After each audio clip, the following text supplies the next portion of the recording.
Oke, selamat datang kembali di kelas saya.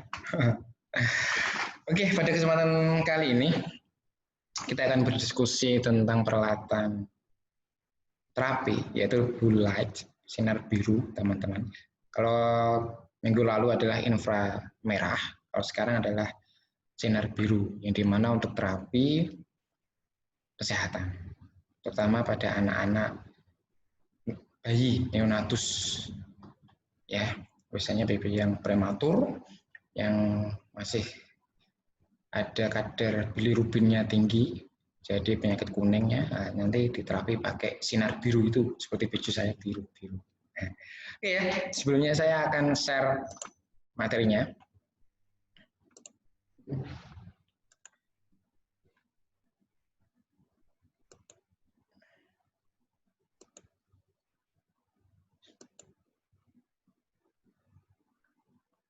Oke.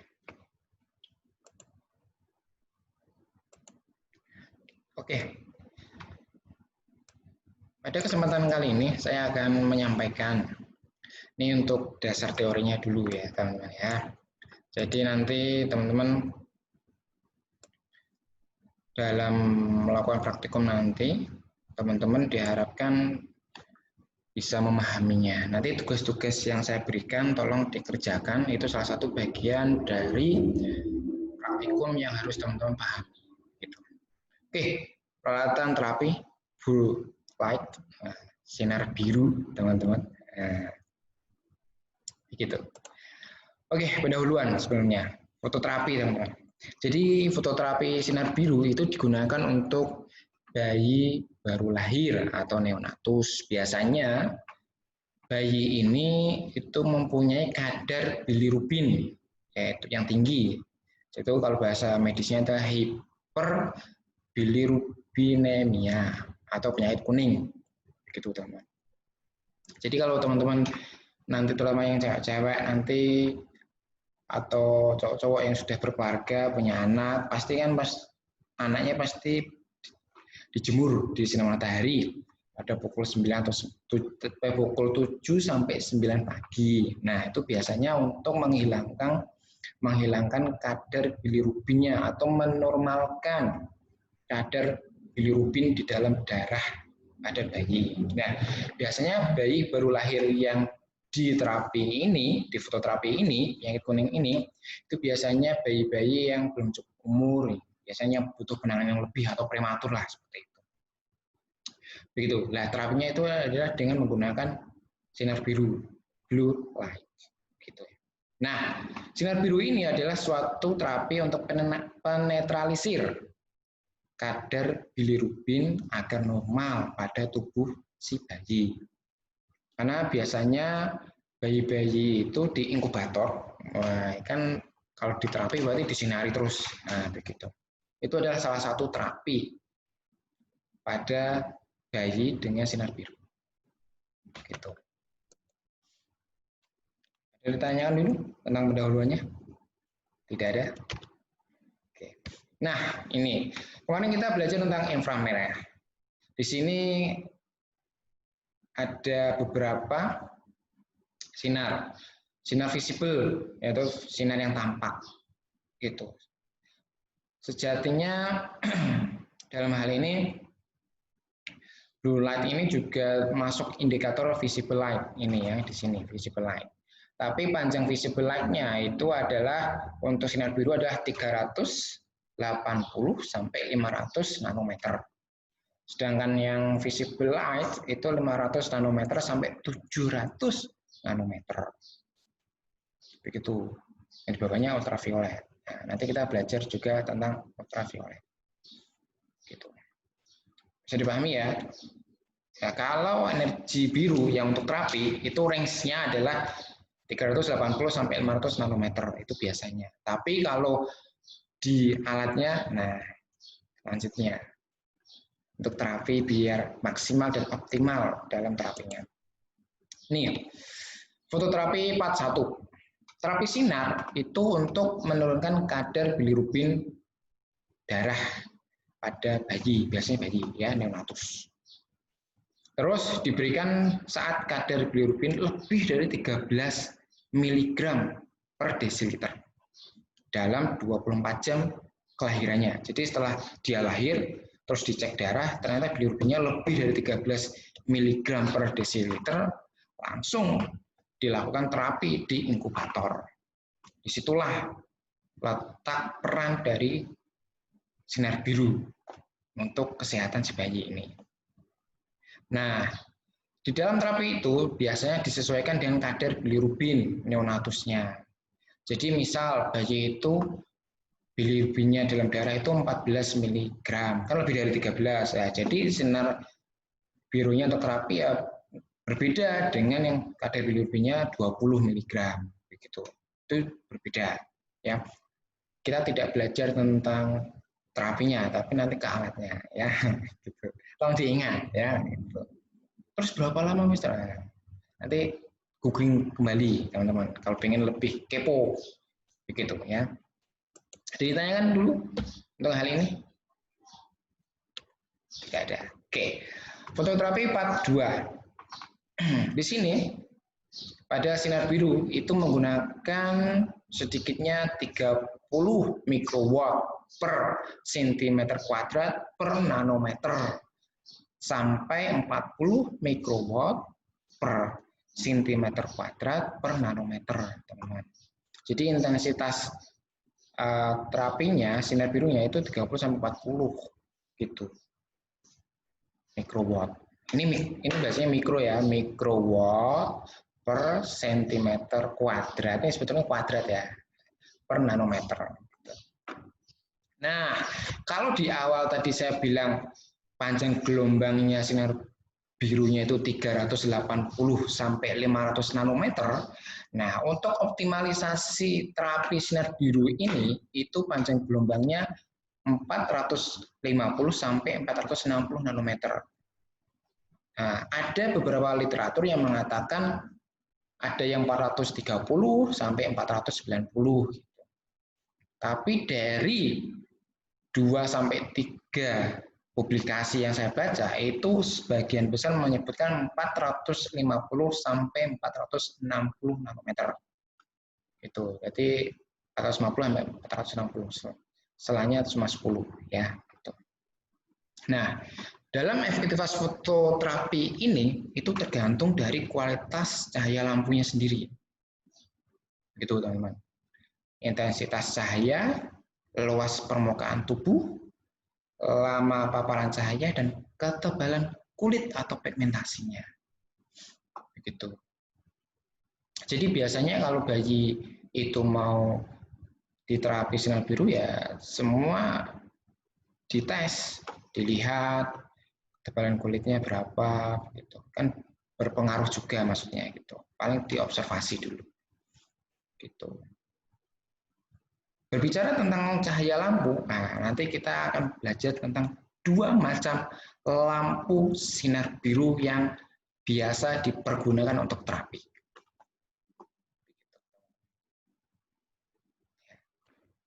Dua, yang kita bahas di sini 2. Ya. Oke, fototerapi part 3.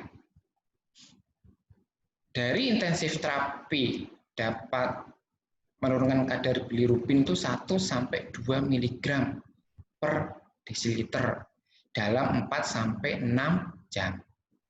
Jadi kalau teman-teman itu punya alat terus praktikum untuk menurunkan kadar bilirubinnya, itu kurang lebihnya alat itu dapat yang optimal itu dapat menurunkan 1 sampai 2 mg pada lama paparan 4 sampai 6 jam. Jadi kurang lebih hampir seharian gitu. 4 bukan seharian, ya 4 sampai 6 jam lah. Itu ya kayak teman-teman kampus dari jam 9 pagi sampai jam 4 sore gitu. Itu ya. Gitu. Nah, kadar bilirubin biasanya harus dimonitor nih 4 sampai 12 jam.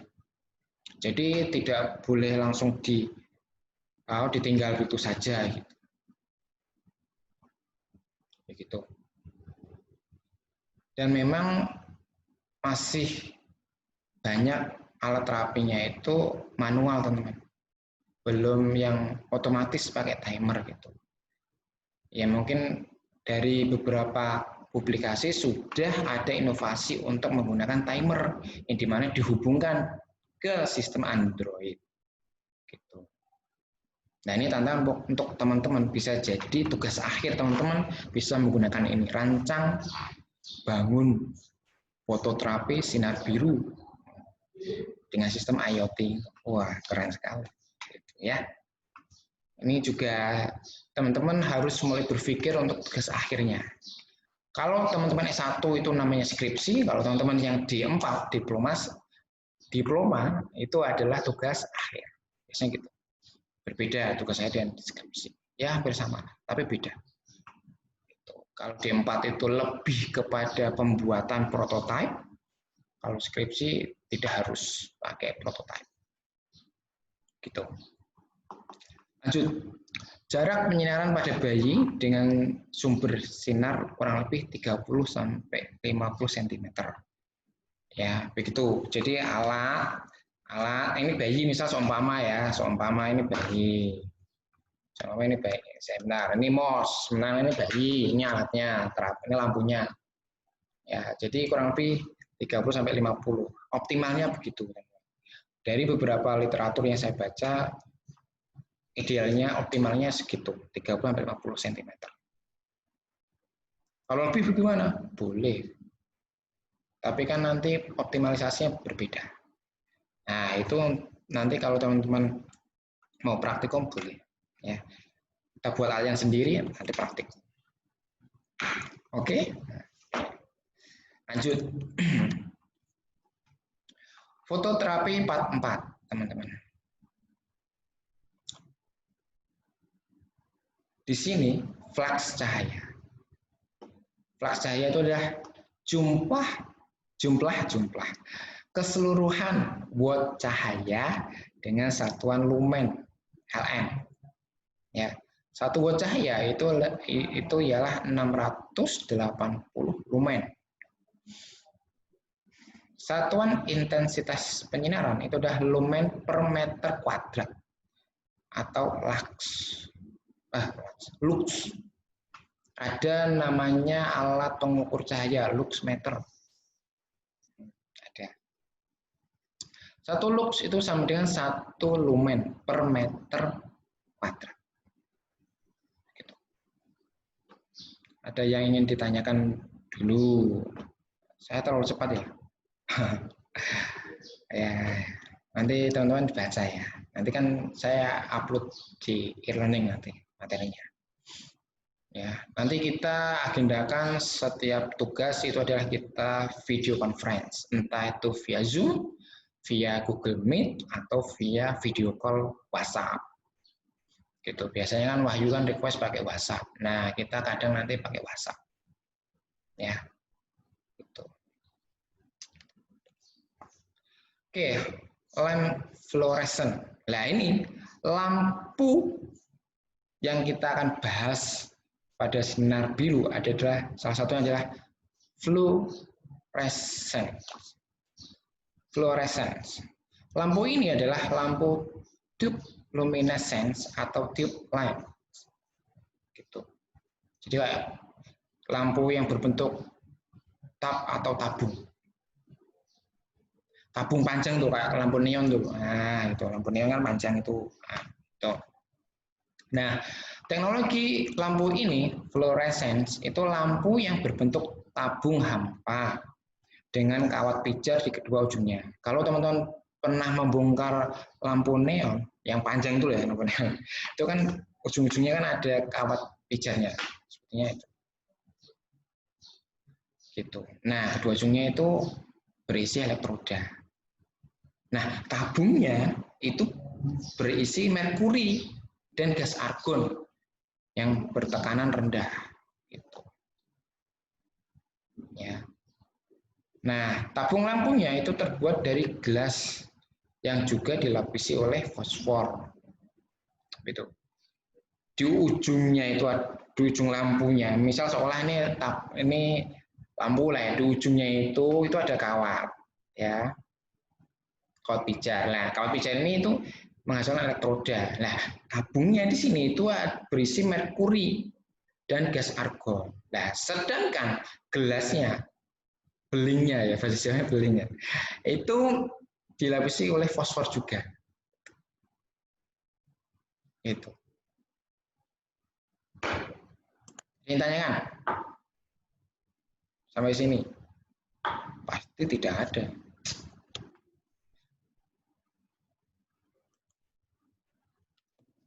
Nah, saat dialiri arus listrik, elektroda itu memanas dari sini dan menyebabkan elektron berpindah tempat dari ujung ke ujung lain. Dari satu ujung sini ya, pindah ujung sana. Ujung sini pindah ke sana. Jadi saling bolak-balik. Nah, energi listrik itu mengakibatkan merkuri cairan berubah menjadi gas. Karena ada daya listrik masuk dan itu membuat elektrodanya itu menghasilkan elektron ini itu mempengaruhi merkuri yang dimana dalam bentuk cairan menjadi gas gitu, karena pengaruh dari listrik itu, elektron itu.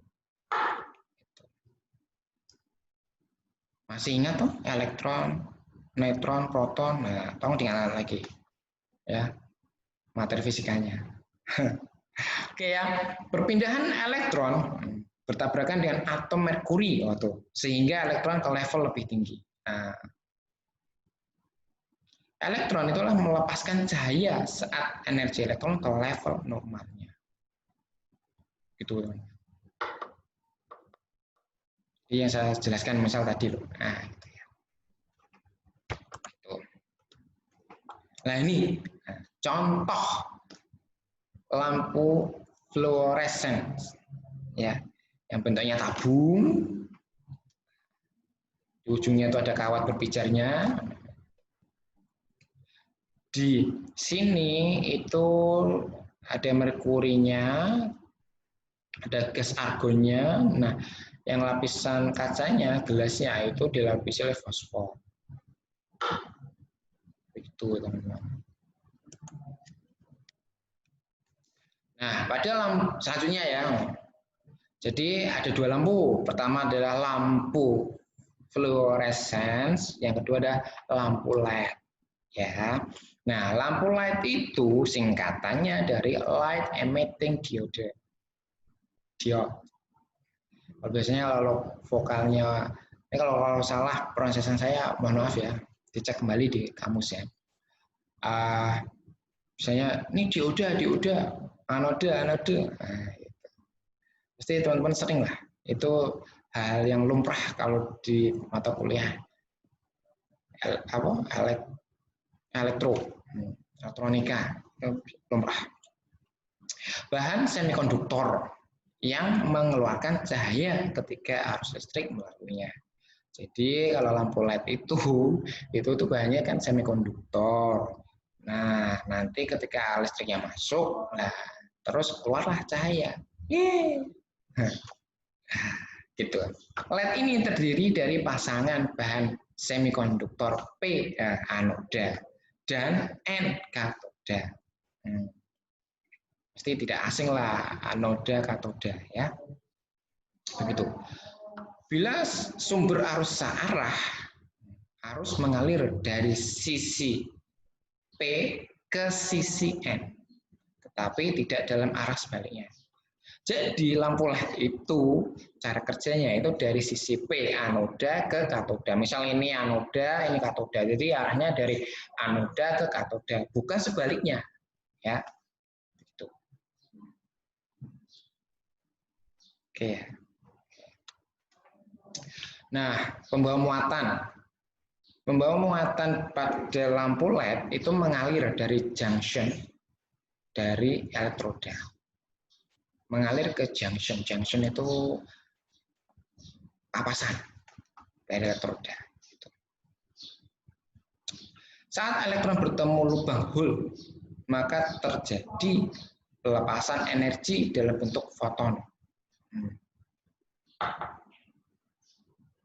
Gitu. Nah, efek ini disebut electroluminescence.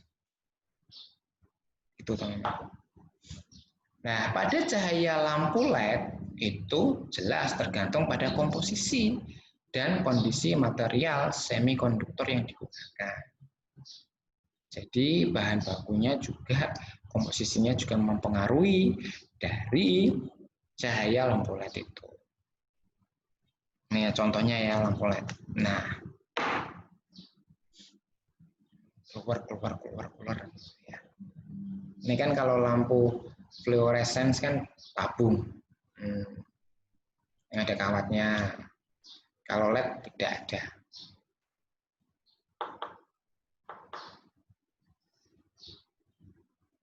Oke, sampai sini ada yang tanyakan dulu nggak? Tidak ada? Cukup? Oke. Nah, saya minta teman-teman nih, homework part 1. Carilah perbandingan efektivitas dari lampu fluorescence dan LED. Ya, minggu depan teman-teman presentasi lewat Zoom atau Google Meet. Ya. Sekelas nanti di depan saya. Oh iya kan teman-teman lewat daring kan enak ya. Ini saya sudah di depan Mister. Tinggal teman-teman mempresentasikan hal itu. Ya, ini kan teman-teman ada 4 orang. Nah, nanti kelompoknya dua-dua. Misal dua kelompok ya. Jadi kelompok pertama itu adalah fluorescence, yang kelompok 2 adalah LED itu. Silahkan, ini peralatan terapi, PJ-nya saya tunjuk Abdul, ya Abdul, biar dia nggak main game terus, ya gitu.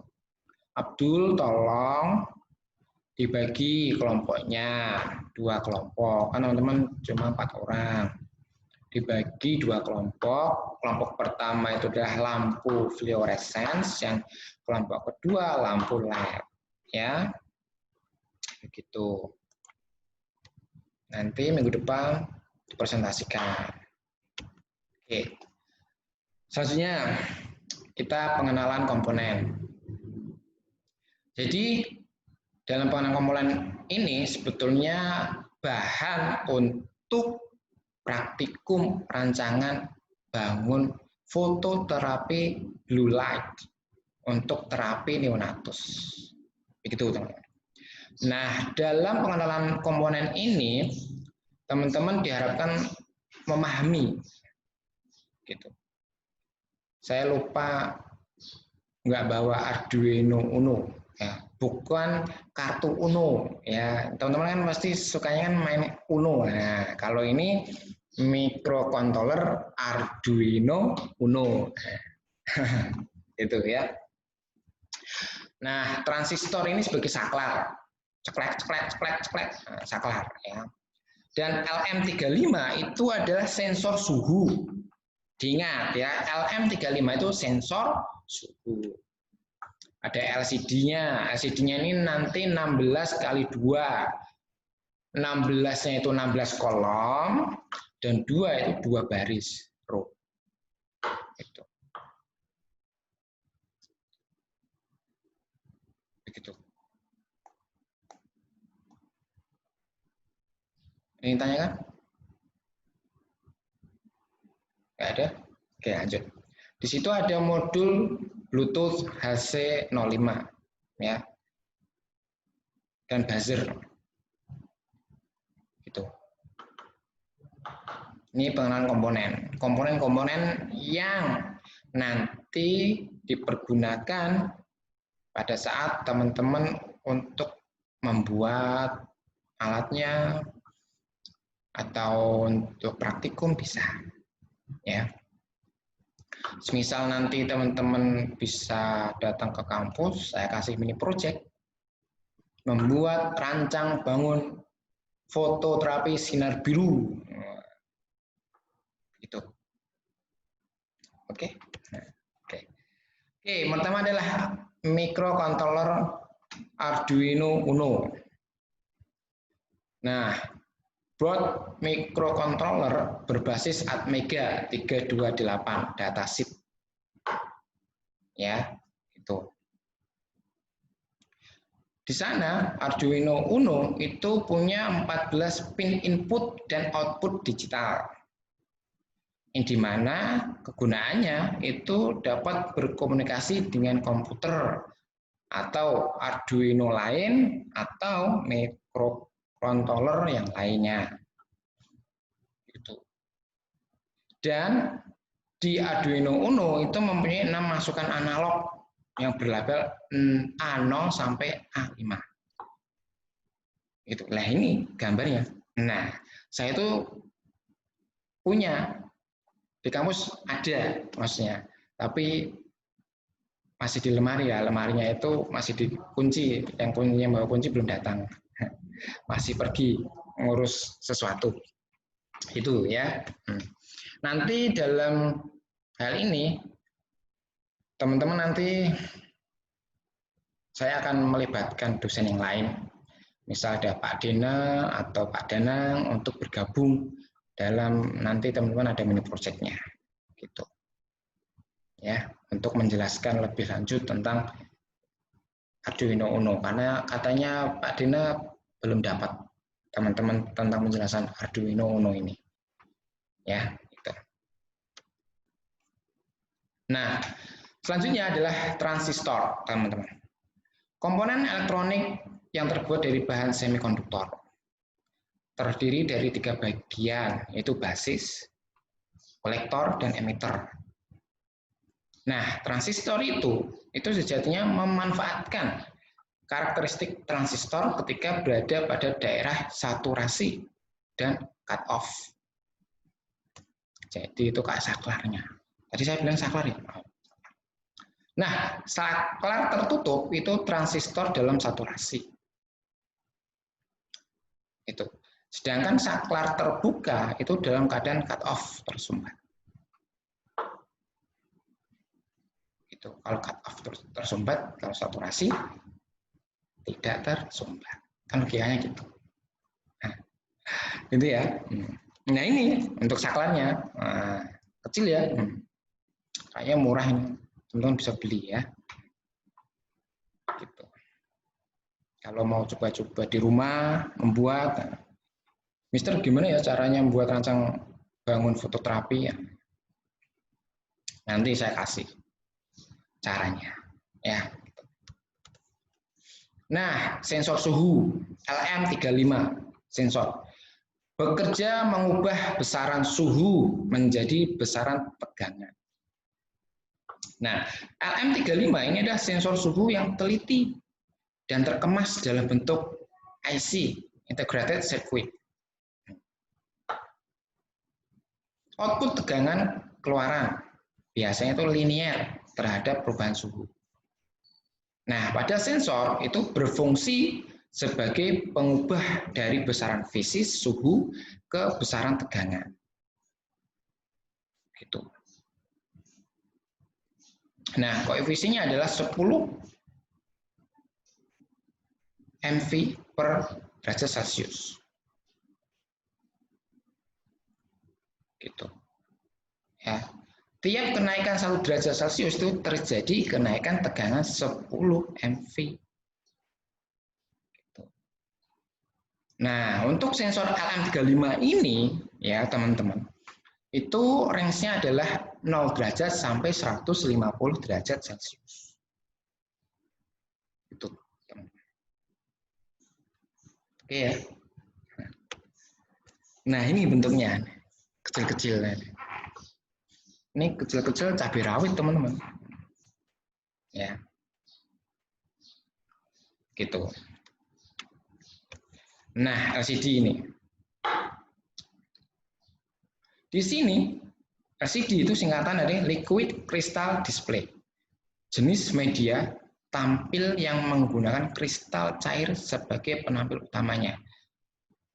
LCD dot matrix biasanya ya. Jumlah karakternya adalah 2x16. Tadi saya sudah jelaskan di awal. Nah, LCD ini penampil yang menampilkan teks. Gitu. Jadi teks, huruf ya. Nah, pin LCD itu terhubung ke Arduino Uno. Jadi tampilannya sesuai program. Nanti dalam mini project tentu ada pendampingan ya. Nanti pendampingannya ada saya, ada Pak Dina dan Pak Dana. Ya, kita saling kolaborasi ya, gitu dalam mini project. Nah, berdoalah semoga teman-teman segera ya. Nanti saya tak segera bilang biar teman-teman mungkin bisa segera ke kampus untuk melakukan mini project. Itu ya, berdoa saja. Oke ya, ini bentuknya LCD-nya. Nah, ya. Oke, ini selanjutnya modul Bluetooth HC05. Bluetooth seri, modul Bluetooth interface serial dan adapter. Nah, Bluetooth serial itu adalah mengkonversi port serial Bluetooth. Nah, komunikasi data serial itu adalah menggunakan dua kabel. Kabel pertama itu adalah transmitter TX dan kabel penerimaan itu receiver RX. Gitu. Nah, kelebihan komunikasi serial itu adalah jarak pengiriman dan penerimaan dalam radius cukup jauh, teman-teman, dibandingkan dengan komunikasi paralel. Ayo, apa bedanya seri dan paralel? Ayo, bingung? Kalau bingung cari sendiri. Nah, ini model Bluetooth HC05. Bisa dilihat ya. Gitu.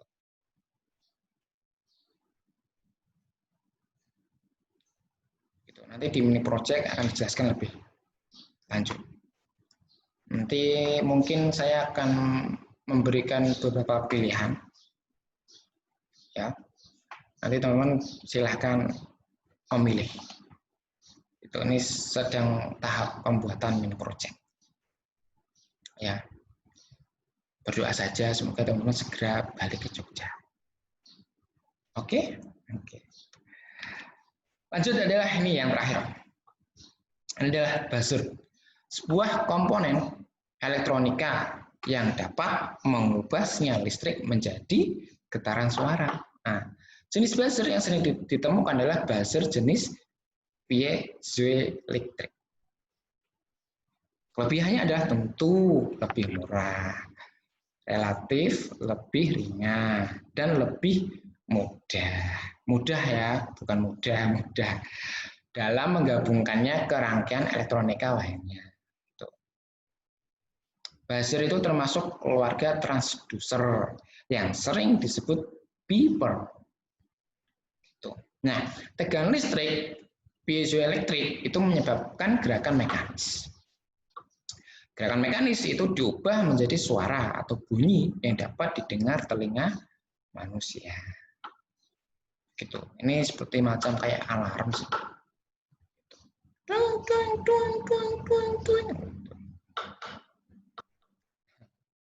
Gitu ya. Nah, bentuknya seperti apa? Ini.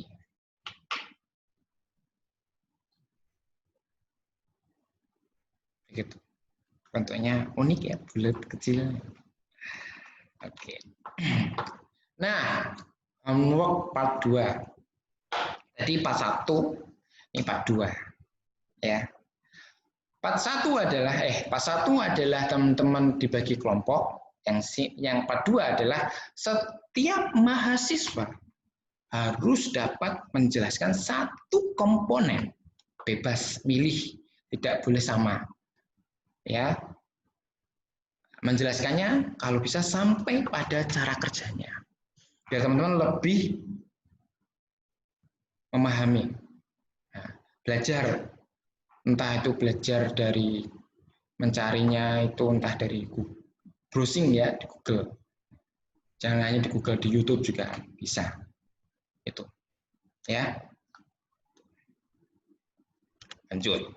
Nah, homework part 3 adalah semua homework dipresentasikan pada tanggal 5 Oktober via Zoom. Maka teman-teman harus menyediakan Zoom entah itu di HP, di laptop atau tab atau yang lainnya, ya. Biar nanti lebih jelas. Nanti saya tak coba membawa contoh Arduino depan, ya. bentuknya Arduino yang asli. Ya. Ditanyakan, kalau ada yang ditanyakan, silakan di kolom komentarnya atau di grup langsung. Ya. Thank you. Wah, selesai teman-teman. Nah, itu materi dari saya.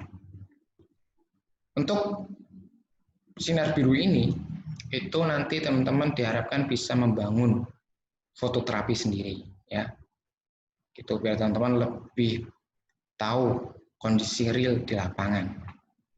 Ya, gitu. Nanti kalau tentang alat komponen-komponen elektronikanya, nanti teman-teman akan dibantu juga sama Pak Dina atau Pak Dana. Ya, kan karena di elektronika ternyata teman-teman belum mendapat di microcontrollernya belum dapat Arduino Uno. Gitu. Kemarin saya tanya Pak Dina belum gitu ya. Nanti bisa dijelaskan oleh Pak Dina atau Pak Danang juga. Ya. Begitu. Oke, itu terima kasih dari saya. Kalau ada tanya silahkan. Nanti materi saya upload di e-learning. Ya, itu dari saya. Terima kasih. Mohon maaf jika ada salah kata.